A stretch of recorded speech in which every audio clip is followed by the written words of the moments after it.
Hello fellow 3D enthusiast, my name is Ian, and today, in this installment of the Sirenhead series, I don't know what I'm calling it yet, we're going to work on materials. And if you just take a quick look here, you can get a pretty good idea of what we're going to be building. Alright, so let's just hop in here where we left off. As you can see, well, you weren't watching, I did some sculpting of the arms and legs, and the feet are just an eyesore right now, but the rest of it is pretty much ready to go, I'd say. Let's just do, I mentioned this in the last video, but let's just retopologize this really quick. So if you missed that part, you want to start by making sure you don't have dynamic topology enabled, and then you just go Shift R, and you can see this sweet grid here.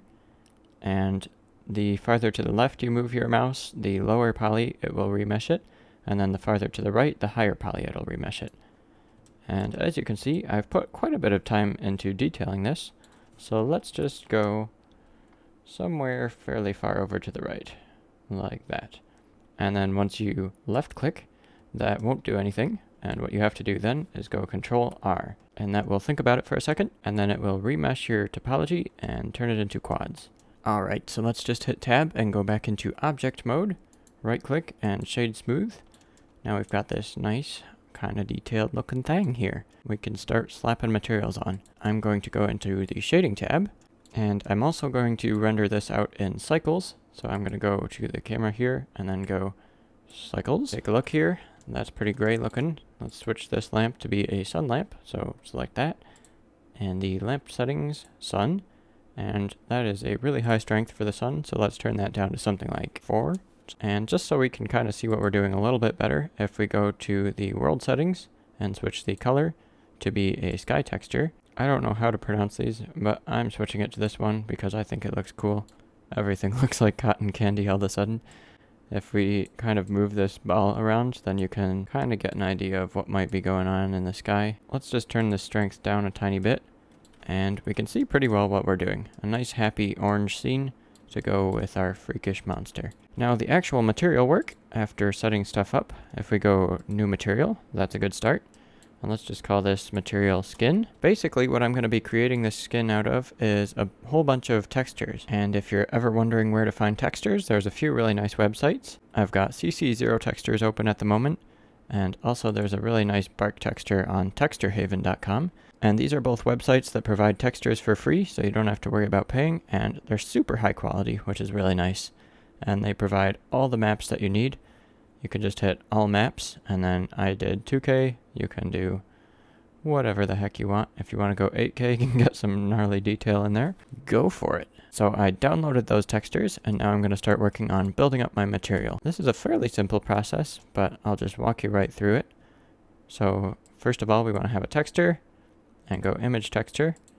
And I'm going to switch this from flat to box, so that projects it from all different sides of the model. We don't have to worry about UV unwrapping that way.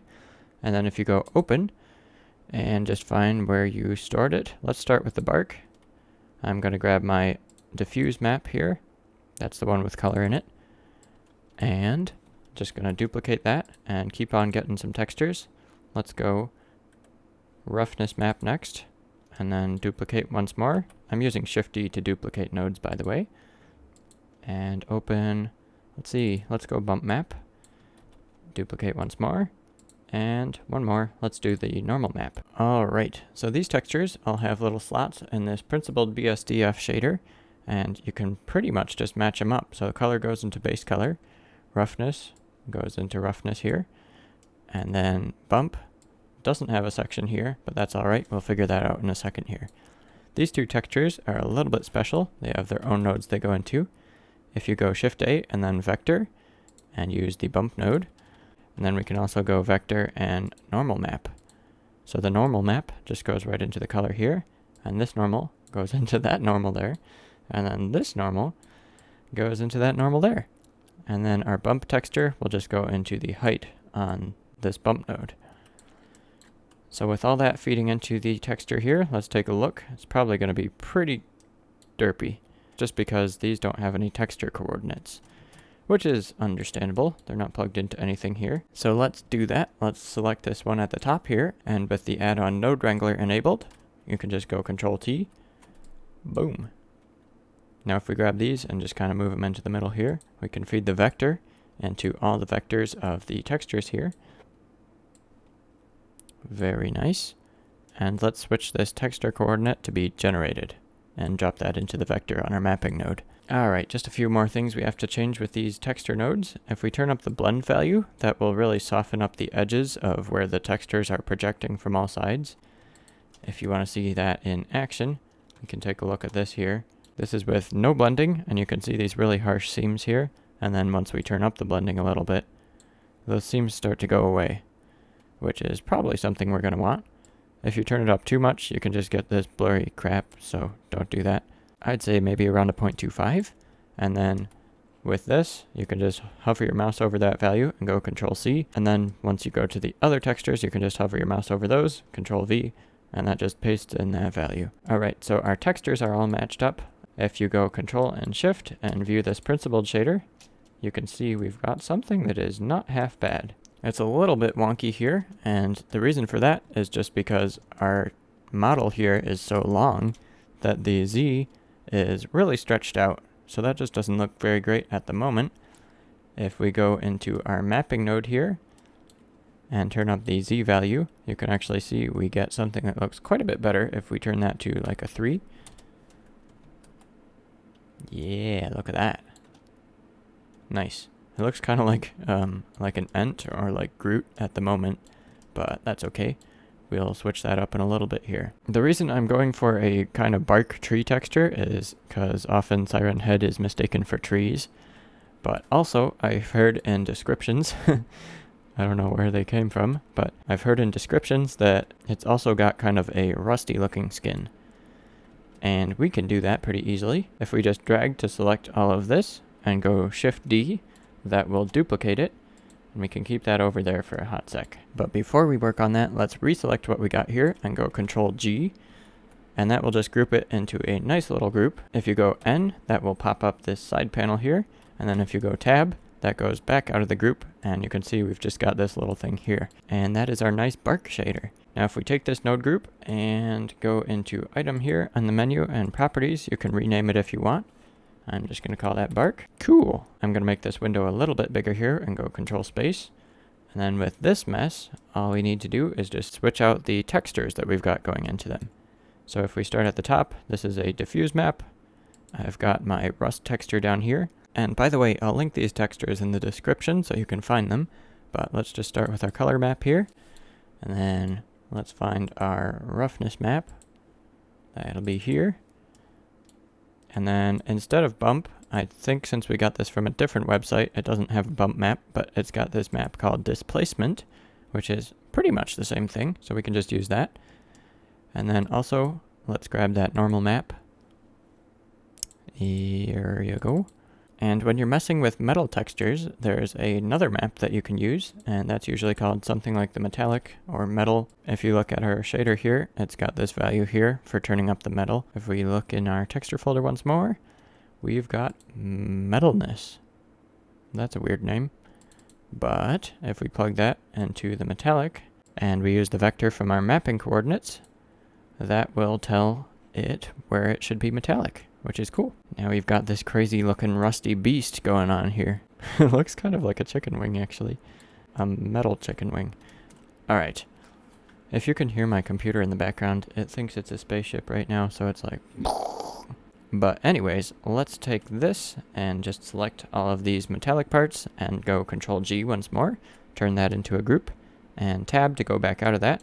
And we've got these two little shaders here. And those are going to be super useful in a sec here. I'm going to rename this to Rust. How creative. There we go. And we can mix these together if you have Node Wrangler enabled, which I really hope you do at this point. You can go Control and Shift and right click and drag between two nodes, and that will mix them together. Very nice. Now we've just got one more part of this material to complete, and that is where we mix these together. If we take a look, you can see it's kind of a bark, rusty looking thing, and what we want to do is tell this material where we want it to be bark and where we want it to be rust.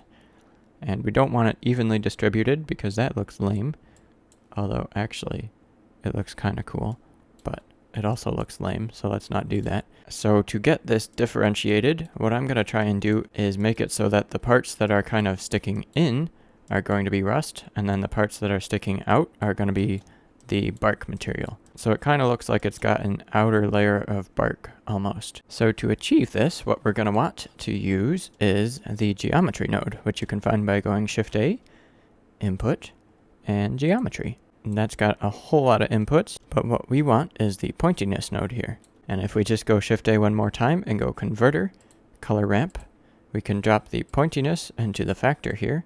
And actually, if we kind of switch the rust and the bark around, that'll be helpful. And then we can take this color and drop it into the factor. Now, first off, it just doesn't look that impressive yet. So that's why we've got the color ramp here. If we take a look at this by going Shift and Control and clicking it, you can see it's really not that varied, but that's all right. If we just crank up this black value here, you can start to see things showing up. Then just crank that down a little bit. We really want these to be pretty high contrast, and a lot of that is up to taste. But if we look at the mix shader here, then it looks like it's mostly rust. I'd say I'd like a little bit more bark in that. Somewhere around here is kind of what I like. Yeah, that looks pretty cool. So now it looks very skeletal, and this is really where your sculpting job will come through. If you've done a really nice detailed job on that, it will look fantastic. Which is not to say that I did a fantastic job sculpting, because, once again, what are those? Anyways, this is getting pretty close to what we want. I think that is our skin shader wrapped up there. Looks kind of crazy. If you want to go overboard and just add a tiny bit more, you can take the rust and go tab. Let's see, in our shader here, if you want some subsurface scattering, which kind of makes it look like a creature that the light can pass through, you can just turn up this subsurface value a tiny bit and maybe make that red so it looks like it's got blood in it or something like that. Then you can certainly do that. I think that tends to add a little bit, so that's pretty cool. And then finally, we've got these two horns on top that we might want to do something with. I've pretty much just trained you in the deepest extent of my knowledge of materials, so if you just kind of want to pick a metal texture and redo what we just did, that would probably end up looking pretty good. I happen to have a nice little library that I created at one point, and that's just of some materials that are metal most of the time, except for these leafy ground ones, obviously. But I'm just going to get a kind of a rusted mid, and link that in. And if we select one of these objects and just go rusted mid and take a look at that, you can see we've got a metal texture going on. And if you accidentally linked something instead of appending it like I just did, you can just hit this little thing and that'll make it its own material and you can actually edit it, which is probably a good idea because I want to change this Z value to be something closer to 3, so that is not stretching as much. Actually, let's try 5. Hey, nice. Now if we select these other objects here, and then select this pole that we just threw a material on, and go Control L, and Materials, everything has materials now. And you might want to edit these to be a separate material, so we could just go Duplicate, and then maybe turn down that Z value once more. Something like 2 might work, something like 1 might work. You never know. But we can also select these other ones, just so they're not crazy distorted. Those wires are probably good, and we can select that, and materials, and there we go. Whew, that was a long tutorial. But, look at our crazy monster now. Alright, so that's pretty much the tutorial. If you found that useful, and you'd like to see more tutorials like it, and you'd like to see the next videos in this series, there's a link in the description that says Free Hydraulic Kit Bash Elements. And when you click that, that will sign you up for my email list. And I'll make sure the first thing I send you is a pack of hydraulic kit bash elements made for Blender. And that's just kind of a thank you to you. You can use those on whatever projects you wish. And then in the future, whenever I make tutorials, I just mail out to that list so that everybody's up to date. But yeah, that's pretty much it. I hope you have an excellent day, and I'll see you later. Cheers!